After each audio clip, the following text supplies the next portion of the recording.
Yes. Listo. Vamos a ver el capítulo número 6. Vamos al capítulo número 6. Tiene por título El adorador como sacerdote. ¿Sí? El adorador como sacerdote.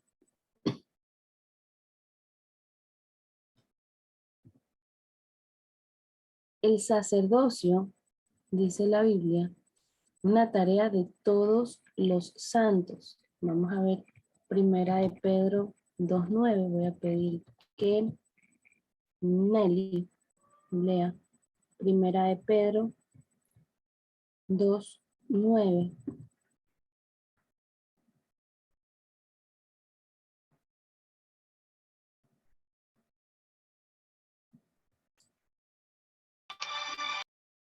¿Ves? Pero apaga la película, pon pausa y necesito. Ya, a ver. Mas vosotros sois linajes escogidos, real sacerdocio, nación santa, pueblo adquirido por Dios, para que anunciéis las virtudes de aquel que os llamó de las tinieblas a su luz admirable. Perfecto. Somos real sacerdocio. Somos todos, somos real sacerdocio. ¿Sí? Ok. Sacerdote en griego, ¿sí? Es hierus, H-I-E-R-U-S, hierus.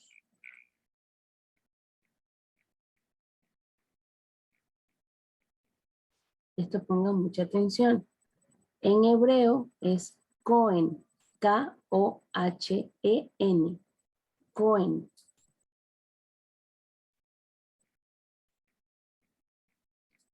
Y en latín es sacerdos. Sacerdos, S-A-C-E-R-D-O-S. Sacerdos. ¿Ya? ¿Y qué significa sacerdote? Alguien que ofrece sacrificios. Si nosotros recordamos en el tabernáculo, ¿quién ofrecía el sacrificio? El sacerdote. ¿Sí? Los sacerdotes eran los que ofrecían los sacrificios. ¿En qué parte? ¿En qué lugar del tabernáculo? En el atrio. En el atrio. Muy bien. El Señor nos dice que somos sacerdotes del Nuevo Testamento. Tenemos la responsabilidad de ofrecer, ¿qué? ¿Sacrificios de qué, Jen? Sacrificios de nosotros mismos. Sacrificios de alabanza. Muy bien, sacrificios de alabanza. A todos, dice la Biblia, de lo que leyó Nelly, a todos nos hizo reyes y sacerdotes. ¿Por medio de quién? Por medio de Jesús. de Jesús. Muy bien, por medio de Jesucristo. La Iglesia Unida debe ser sacerdote de la nación. Decimos que cuando una iglesia está establecida o plantada en una nación, una ciudad, en un país, en un sector, unida es sacerdote de ese lugar. ¿Sí? Es sacerdote, es un lugar donde sacrifican alabanza a Dios. Al igual que todos los hermanos que ahí se congregan, somos sacerdotes del Nuevo Testamento, pero en un lugar visible, que en este caso es la congregación. Ezequiel, a ver, Mariana, ¿tienes Biblia ahí, Mariana? Cerca. Ezequiel 44, 15 y 16. Ezequiel 44, 15 y 16. Vamos a leer este versículo, estos dos versículos. Ezequiel. Ezequiel 44, 15 y 16. Este capítulo es cortito. Leila. Mas los sacerdotes levitas, hijos de Sadoc, que guardaron el ordenamiento del santuario, cuando los hijos de Israel se apartaron de mí. Ellos se acercaron para ministrar ante mí, y delante de mí estarán para ofrecerme la grosura y la sangre, dice Jehová el Señor. Ellos entrarán en mi santuario y se acercarán a mi mesa para servirme y guardarán mis ordenanzas. Bien. ¿Qué dice este primer versículo? Dice, ellos se acercarán ¿a qué? Para ministrarme o para ministrar ante mí. Y delante de mí, ¿qué dice? Estarán para ofrecerme la grosura y la sangre. Ya vimos eso del tabernáculo, que eran las partes que se ofrecían, según creo que eso lo expuso Jennifer, según el pecado, ofrecían la parte del animal. Sí, dice, ellos entrarán, se acercarán, ministrarán y entrarán a mi santuario. Nuestra tarea como sacerdotes es acercarnos y ministrarle a Él, y ministrar a Dios. Debemos ofrecer la grosura y la sangre, en otras palabras, sacrificio de alabanza. ¿Qué es sacrificio de alabanza? ¿Qué entienden ustedes por sacrificio de alabanza?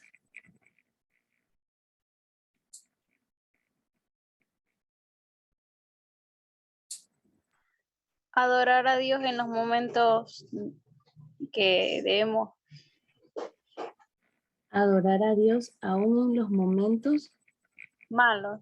aún en los momentos malos, aún en los momentos que nos cuesta, aún en los momentos que decimos, ay, es que no siento cantar. Ya es que no es de sentir, es eso de que yo canto con el alma, ¿sí? Eso no es entender, ¿sí? Que Dios, a pesar de mi situación, merece mi alabanza. Por eso es cantar con el entendimiento.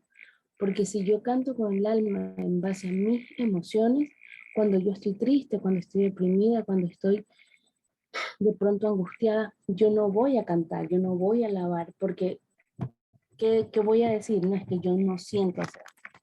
Entonces, eso es sacrificio de alabanza. Yo adorar a Dios, levantar alabanza cuando me cueste, ¿sí? Cuando esa alabanza cuesta, eso es un sacrificio, ¿sí? Porque estoy dando algo que a mí me está costando dar. Estoy rindiendo a Dios algo que a mí me cuesta rendir, que a mí me cuesta, ¿sí? ¿Y esto qué requiere? Esto requiere tiempo, ¿sí? Requiere tiempo. Cuando yo quiero dar una excelente alabanza a Dios, esto me cuesta, esto requiere tiempo, ¿sí? Recordemos que cuando el sacerdote, el sumo sacerdote, entraba al tabernáculo, solo se dedicaba a eso. Él iba mueble por mueble, llevaba el sacrificio, lo sacrificaba, de ahí pasaba ¿a dónde? Al lavacro, se lavaba las manos y así mueble por mueble. La Biblia no dice que él, bueno, mientras estaba, no sé, mientras estaba matando o sacrificando al animal, estaba haciendo otras cosas. No, él solo se dedicaba a eso. ¿Por qué? Porque el sacrificio requiere tiempo, es inversión de tiempo. Y en el tiempo también nosotros damos vida, ¿sí? Así que tomémonos un tiempo y pensemos en todas las actividades que nosotras realizamos diariamente. Ahorita. Ahí en su mente, ¿qué nosotros hacemos desde que nos levantamos hasta que nos acostamos? ¿Qué es lo que hacemos? Y en cada cosa que nosotros vayamos pensando, veamos si algunas se pueden recortar o eliminar de manera que podamos tener más tiempo para ejercer nuestras prioridades. Y la más importante, que es estar con Dios. Por ejemplo, a ver, en mi caso, digamos, yo puedo recortar el tiempo en el celular. Eso nos cuesta, nos cuesta. A veces, no sé si les ha pasado, pero a veces yo digo, sí, voy a hacer tal cosa, voy a hacer deberes, porque yo también estoy estudiando, voy a hacer deberes. Me siento en la mesa, cojo la Biblia, el libro, pongo el celular, ¡pum!, me llega una notificación. Cojo la notificación y veo, ay, mira, ve, empiezo a ver historia, después me viene otro video, después viene un Reels, y viene otro, y viene otro, y viene otro, y viene otro, y viene otro, y así me doy cuenta que perdí media hora por ponerle un corto tiempo, porque una vez me llevé 1 hora y media, me distraje así, 1 hora y media viendo cosas en, creo que era Instagram o Facebook, no me acuerdo, 1 hora y media, y cuando me di cuenta yo, ¡ah! 1 hora y media y el deber en blanco todavía. Entonces son cosas que nosotros podemos recortar y a veces no nos damos cuenta. No les voy a preguntar a cada una qué pueden recortar, pero pensemos ahí nosotros, en qué podemos nosotros recortar o eliminar de toda nuestra rutina diaria para poder tener ese tiempo prioritario para buscar de Dios, ¿sí? A veces necesitamos, no, a veces no, necesitamos pasar más tiempo, invertir más tiempo en cosas que realmente nos van a edificar. A veces nosotros decimos, pero es que no sé por qué me siento así, no sé por qué me cuesta buscar, no sé por qué me cuesta orar, no sé por qué cuando oro me duermo, cuando leo la Biblia me duermo, es porque de pronto le estamos dejando los últimos minutos de nuestro día, ya cuando estamos casi sin fuerza, ya cuando nuestro cuerpo quiere descansar, le estamos dejando ese tiempo a Dios. Entonces, veamos en un momento de actividades, de nuestras actividades diarias, qué momento podemos darle a Dios y tenerlo como prioridad. Otra parte del versículo dice, entrar a mi santuario. ¿Sí? Entrar a mi santuario significa o quiere decir que nosotros tenemos ese privilegio de estar donde Él vive. ¿Sí? Entrar a mi santuario, diariamente nosotros tenemos el privilegio de entrar a la casa de Dios. Y esto no hay que desaprovecharlo ni tomarlo a la ligera. Y eso de entrar a la casa de Dios es entrar en su presencia, entrar donde Él está. Cuando nosotros oramos, entramos a su presencia, ¿sí? Otra parte del versículo dice, se acercarán a mi mesa para servirme. Cuando una persona es bien servida, ¿qué pasa? ¿Qué pasa cuando vamos a una casa que nos invitan y nos sirven, nos atienden, nos dan, se nota que se han preparado, nos cocinan la comida que más nos gusta? ¿Qué pasa? Volvemos, ¿verdad? Hasta nos autoinvitamos. ¿Y cuándo nos invitan? Hasta caemos sin invitación. ¿Por qué? Porque una persona bien servida queda contenta, pero cuando esa persona no es bien servida, es mal servida, hay malas consecuencias, ¿sí? Esa persona no regresa, ya no acepta invitaciones de nosotros, ¿sí? Entonces, es lo mismo cuando nosotros le servimos a Dios, ¿sí? Pensemos por un momento que nosotros somos los que servimos la mesa del Señor, ¿sí? Somos, cuando ustedes van a algún restaurante, ¿por qué regresan? O sea, ¿cuál es uno de los motivos por los que regresan? Aparte de la comida, ¿no? La atención. Por la atención que le dan los meseros, por la atención general de ahí del lugar. Si es buena la atención, uno regresa, pero si es mala atención, si de pronto tienes que estarlos llamando, venga, por favor el pedido, que venga tome, que venga limpie la mesa, que venga a hacer esto, ustedes no regresan. ¿sí? Entonces, eso debemos nosotros tener en cuenta. Somos quienes servimos a la mesa del Señor, ¿sí? ¿Y esto qué requiere?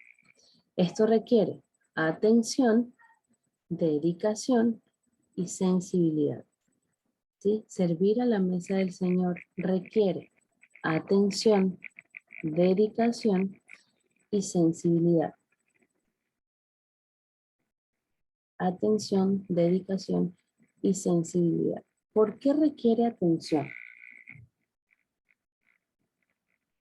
Porque uno debe estar pendiente de lo que uno, o sea, de lo que el Señor en este caso nos pida.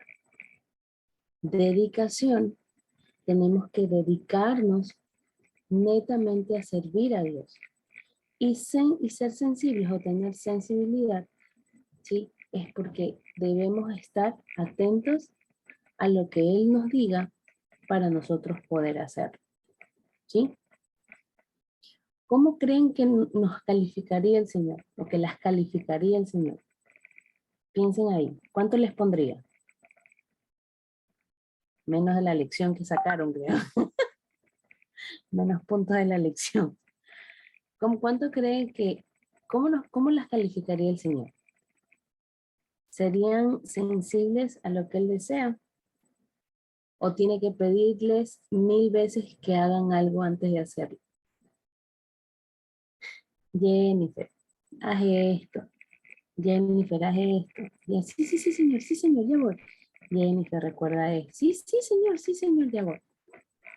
Entonces, si nosotros nos acercamos a la mesa para servirlo, lo hacemos bien, no tendremos que preocuparnos si de pronto, quedará contento Dios, no quedará contento.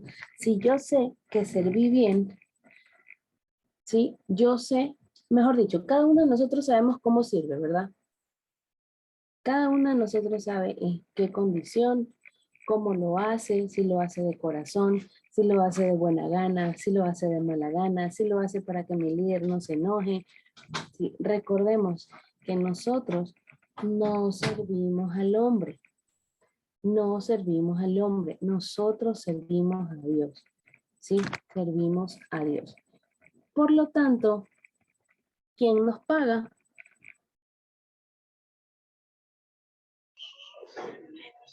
Es Dios. Quien nos paga es Dios, ¿sí? La Biblia dice, y todo lo que hagáis, hacedlo De corazón. de corazón, como para Dios y no para los hombres. Así que cuando usted sirva en cualquier cosa, no, Priscila, es que yo no estoy en un ministerio. No, en cualquier cosa, cuando usted sirve en algo, ya sea un saludo, ya sea que le pidan un favor, esté o no esté en un ministerio, cuando le piden algo, usted hágalo como para Dios, entendiendo que de Él viene la recompensa. Y otra de las partes del versículo dice, guardarán mis ordenanzas. Y nosotros necesitamos establecer en nuestra vida las ordenanzas del Señor y ser fieles a ella para poder entrar a su santuario o a su presencia y servir en su mesa. ¿Qué es guardar las ordenanzas? ¿Qué entienden por guardar las ordenanzas? Los Mandamientos. mandamientos, ¿sí? Los mandamientos, guardar los mandamientos. ¿Cuántos mandamientos hay? En la ley de Moisés, 10. Los que Jesús dejó, 2. Los que Jesús dejó, ¿cuántos? 2. Amar a Dios sobre todas las cosas y amar a tu prójimo como a ti mismo. Ya, son 10, pero se resumen en 2. Ya, son 10 que se resumen en los 2 principales, que son los que dijo Scarlett. Según la ley de Moisés hay hartísimos, hay más de 10, más de 20, más, creo que son como 100 y pico, no sé. Pero son 10 que se resumen en 2. ¿Por qué? ¿Por qué se resumen en 2? Porque uno de los, por ejemplo, de los 10 mandamientos es no matarás, no hurtarás. Si yo amo a mi prójimo, no lo voy a matar. Si yo amo a mi prójimo como a mí mismo, no voy a hurtar. Si yo amo a mi prójimo y amo a Dios, yo voy a saber que codiciar la esposa de mi prójimo, las cosas de mi prójimo, es pecado, entonces no lo voy a hacer. Por eso dice que se resumen en dos principales, ¿ya? No hay privilegio sin responsabilidad. Tenemos una gran responsabilidad al momento de servir a la mesa del Señor. Al momento de servir a Dios tenemos una gran responsabilidad, ¿sí? Así que si usted dice, ay, yo quiero servir, tenga en cuenta que es una responsabilidad que usted va a adquirir. Y aquellas que estamos sirviendo ya, no solamente tenemos un privilegio, sino tenemos una gran responsabilidad, que no servimos al hombre, ay, no, es que yo danzo para que la hermana Kissy no se enoje. No, es que yo estoy temprano en la escuela dominical para que la hermana Sonia no me diga nada. No, ustedes no sirven al hombre, servimos a Dios. Porque de pronto hay cosas que usted hace que su líder no se da cuenta, cosas buenas, ¿no? Que su líder no se da cuenta. Y si nosotros esperamos gratitud de parte del hombre o la paga de parte del hombre, nosotros vamos a vivir frustrados.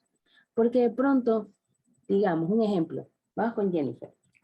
Digamos que la hermana Sonia le pidió a Jennifer que saque copias. Jennifer fue a sacar copia, pero no solamente sacó copias, sino que adornó la hoja bien bonito y la hermana Sonia no se dio cuenta. Y Jennifer va y dice, tenga hermana Sonia, y la hermana Sonia dice, sí, reparte a los niños. Uno espera, ¿no? Gracias, qué eficiente, muy amable. Espera un agradecimiento. No me digan que no, ay no, yo espero mi agradecimiento de parte de Dios, no. Sí, a veces esperamos agradecimiento del hombre, pero si yo sirvo al hombre, y por ejemplo, en ese caso, la hermana Sonia nunca se dio cuenta, nunca te dio las gracias, va a generar un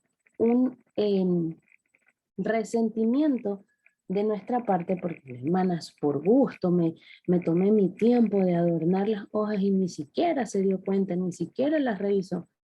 Pero cuando yo hago las cosas para Dios, se dé o no se dé cuenta la hermana Sonia o mi líder, Dios es el que me va a recompensar, me va a agradecer, porque las cosas las estoy haciendo para Él y no para el hombre. No, Priscila, es que yo siempre hago para Dios. Él se da cuenta, ¿sí? Él se da cuenta. Adoración en el Nuevo Testamento es obediencia. Y hay cosas que Dios nos pide hacer. Hay cosas que Dios no nos pide hacer, ¿sí? Eso también es obediencia. Cuando Dios dice, no lo hagas, es obediencia. Si nosotros no lo hacemos. Cuando Dios dice, hazlo, si lo hacemos, es obediencia. Entonces, adoración ahora en el Nuevo Testamento, en lo que estamos viviendo, significa o se llama obediencia. ¿Sí? ¿Qué es lo que Dios nos está pidiendo hacer? ¿Qué es lo que Dios nos está pidiendo hacer en este tiempo? ¿Qué es lo que Dios nos está pidiendo no hacer en este tiempo? Eso es obediencia. ¿Sí? Es tiempo de nosotros ejercer el sacerdocio delegado a todos los santos, o sea, a nosotros. Ejercer esa responsabilidad, ese privilegio de poder servir a la mesa de Dios, de poder servir en la presencia de Dios. Cuando usted y yo buscamos a Dios, podemos estar seguras de que es Él quien nos ayuda, quien nos guía Es Él quien nos sustenta, ¿sí? Cuando nosotros buscamos la presencia de Dios, vamos a tener esa seguridad de que todas las cosas que nosotros hacemos y todas las cosas que pasen en nuestra vida nos van a ayudar a bien. Debemos ser esos adoradores como sacerdotes, esos adoradores que ministran la presencia de Dios. Y a veces nosotros decimos, bueno, adoradores son los que están cantando. No, Priscila, yo no soy adoradora porque no sé cantar. Uy, si supieras la de gallos que se me sale. Adorador somos todos. Porque un adorador, ¿qué es lo que, qué es lo que Dios se fija en una persona? Es el corazón, ¿sí? Es el corazón. De ahí nace la verdadera adoración, no de la garganta, de las cuerdas vocales, no, es del corazón. Entonces, si usted es una verdadera adoradora, de esas adoradoras que adoran a Dios con todo su corazón, vamos a poder ser esos adoradores como sacerdotes que necesita Dios que ministren su presencia. Y ministrar la presencia de Dios no solamente significa ministrarla ya en la parte de arriba de la, del altar. Ministrar la presencia de Dios es donde sea que nosotros estemos, donde sea que nosotros vayamos. Ministrar la presencia de Dios es que en nuestra vida more la presencia de Dios y que en cada lugar que nosotros vayamos reflejemos eh, ese, a ese Dios el cual nosotros servimos, ¿sí? Ministrar la presencia de Dios como sacerdotes quiere decir que tenemos esa responsabilidad de dar sacrificios de alabanza a Dios, ¿sí? Recuerden que la presencia de Dios no está solamente en la iglesia, la presencia de Dios está en todo lugar donde es honrado, en su casa, en su trabajo, en su en sus estudios, en la iglesia, cuando ustedes salen, ahí está la presencia de Dios. Por eso debemos servirle con responsabilidad, sabiendo que en todo momento Él espera que nosotros le sirvamos, ¿sí? Que nosotros estemos con Él, que nosotros ministremos su presencia. ¿Ok? ¿Alguna pregunta hasta ahí?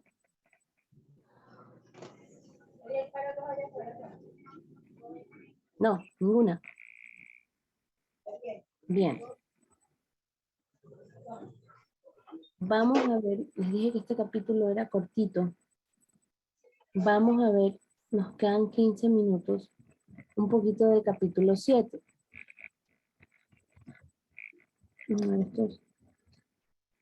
Este libro tiene 10 capítulos. Vamos a ver el 7. Prisi, Ajá. ¿no va a dejar preguntas? No, no hay pregunta en esta. Ok. Esta no hay, se salvaron. En esta no hay. Capítulo número Y, 7. en el capítulo 5 tampoco dejó preguntas. En el 5, déjame ver si bien. 5. No. Qué linda maestra, Dios mío. Ya, capítulo 7. El adorador como intercesor. Y este es un capítulo, bueno, no puedo decir muy importante porque el anterior también era importante, pero es necesario que nosotros lo entendamos y lo aprendamos. El adorador como intercesor. Existe una gran conexión entre la adoración y la oración, ¿sí? Entre la adoración y la oración. Y esto, si nosotros leemos, a ver, Jennifer, Apocalipsis 5:8.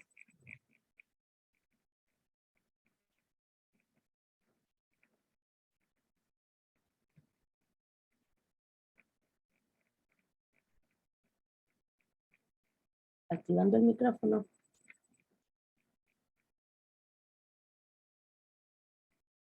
5:8, ¿verdad?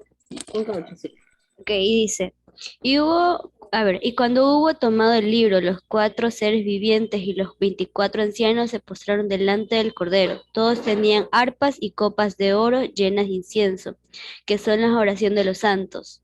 Y cantaban a un nuevo cántico diciendo, digno eres de tomar el libro y de abrir sus sellos, porque tú fuiste inmolado y con tu sangre nos has redimido para Dios, y todo linaje y lengua y pueblo y nación. Sigo. Perfecto, hasta ahí nomás. Estas dos palabritas son importantes al momento de la intercesión. Arpa y copa. Arpa y copa, ¿sí? Decíamos que existe una gran conexión entre la adoración y la oración. Y esto representan las arpas y las copas que hablan Apocalipsis 5:8.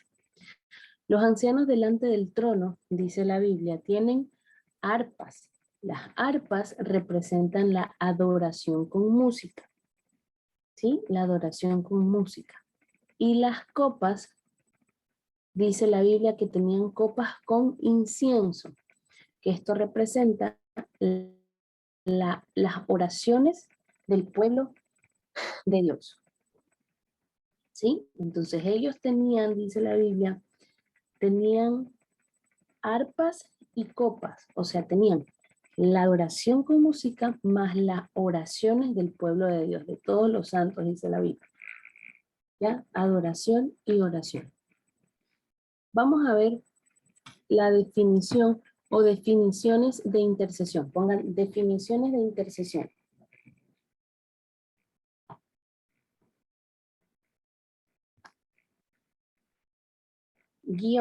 Guioncito. Liberar el poder creativo. Liberar el poder creativo o la energía del Espíritu Santo. Liberar el poder creativo o la energía del Espíritu Santo en una situación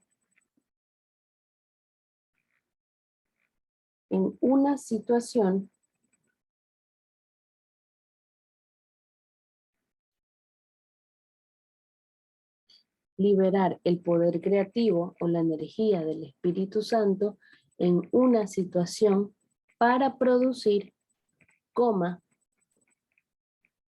crear o dar a luz algo. Para producir, crear o dar a luz algo.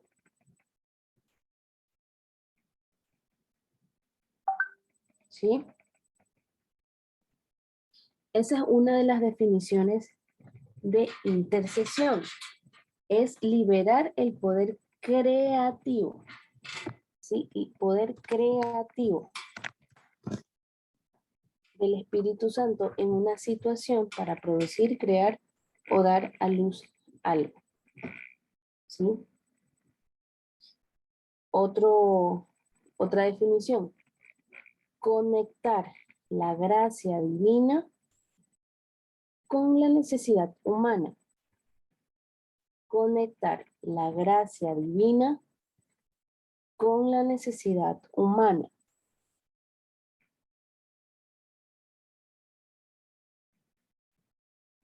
A ver, Nelly, Ezequiel 22, 30 y 31. Scarlett, ¿tú tienes Biblia?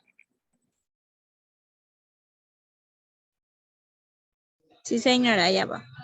Sí, no. Ya, en el otro literal ahí te doy un versículo. Conectar la gracia divina con la necesidad humana. ¿Qué dice Ezequiel 22, 30 y 31? Por ahí. Ezequiel, ¿cuánto? 22, Ah, ya la estaba buscando yo. 30 y 31. No, tú ya mismo otro versículo. Dice, y busqué entre ellos hombres que hiciese vallado y que se pusiese en la brecha delante de mí, a favor de la tierra, para que yo no la destruyese y no la hallé.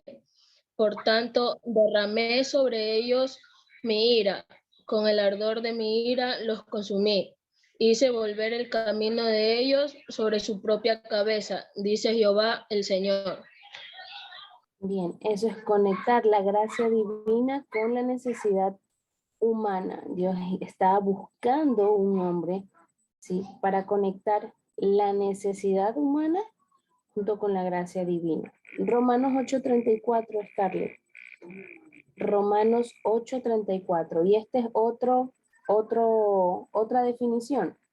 Pongan, significa, abran comillas, ubicarse entre medio. Significa, abra comillas, ubicarse entre medio, cierra comillas. Esa es la tercera definición. Significa ubicarse entre medio. Punto y coma, un intercesor representa a otro. Un intercesor representa a otro. ¿Qué dice Romanos 8:34? Entonces, ¿quién nos condenará? Nadie, porque Cristo Jesús murió por nosotros y resucitó por nosotros y está sentado en el lugar de honor a la derecha de Dios e intercede por nosotros. ¿Quién es nuestro mayor intercesor? Jesús. Dice la Biblia que Él intercede por nosotros. La Biblia dice, mejor dicho, Jesús dijo, yo soy el camino, la verdad y la vida. Nadie, absolutamente nadie viene al Padre, dice, si no es por mí, porque Él es el camino, Él es la conexión entre Dios y nosotros, entre lo divino y la necesidad humana. ¿Ven? 4. Cuarta definición. Luchar contra todos los niveles del reino de las tinieblas. Luchar contra todo.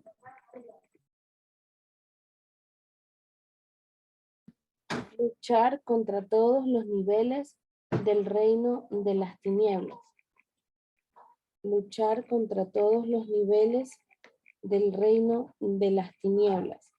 Esa es otra definición de intercesión. ¿Para qué nosotros o por qué nosotros necesitamos interceder para luchar contra todos los niveles del reino de las tinieblas? Vamos a ver qué dice Efesios 6. Efesios 6:12. La primera que lo encuentre, lo lee por favor. Efesios 6:12.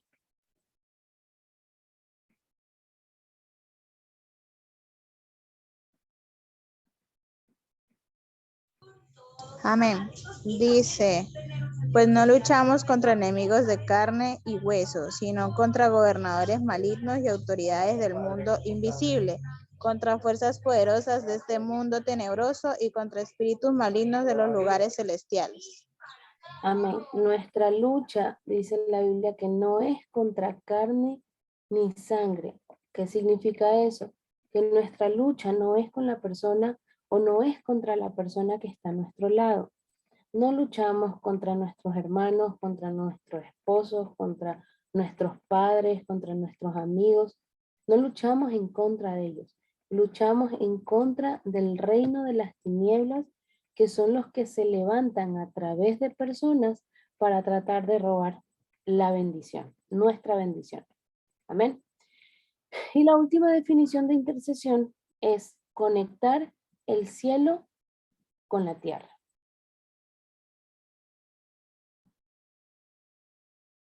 Conectar el cielo con la tierra.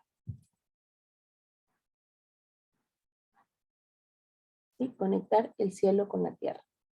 Un intercesor es una persona, por así decirlo, que le da excusas a Dios para que extienda su misericordia sobre otro. Yo, por ejemplo, si voy a orar por Jennifer, no, ya le he cogido mucho a Jennifer de ejemplo. Si voy a orar por Joana, ¿sí? Y Joana me dice, por ejemplo, Priscila, estoy pasando esto, ayúdenme por favor orando. Yo me coloco automáticamente como intercesora, ¿sí? De Joana. Y oro por su bendición, oro a Dios. El intercesor nunca busca su propio, nunca ora por sí mismo. Eso no hace un intercesor. Un intercesor es aquella persona que se pone en medio para poder arrebatar las bendiciones que Dios ya dio hacia otra persona. ¿Sí? Y cuando la oración da en el blanco, cumple un objetivo espiritual, nosotros le llamamos oración profética. ¿Sí? Oración profética. Y hasta ahí nos vamos a quedar. Hasta ahí nos vamos a quedar. En la próxima clase vamos a ver las características de la oración profética. Cuando nosotros hacemos una oración profética, cuál es el proceso de una intercesión profética, porque son diferentes tipos de oración. ¿Sí? Igual la próxima clase, Dios mediante, nosotros repasamos este tema de arpas y copas, ¿sí? De arpas y copas, porque es necesario que nosotros entendamos qué significa eso. Ya, nos quedamos hasta ahí.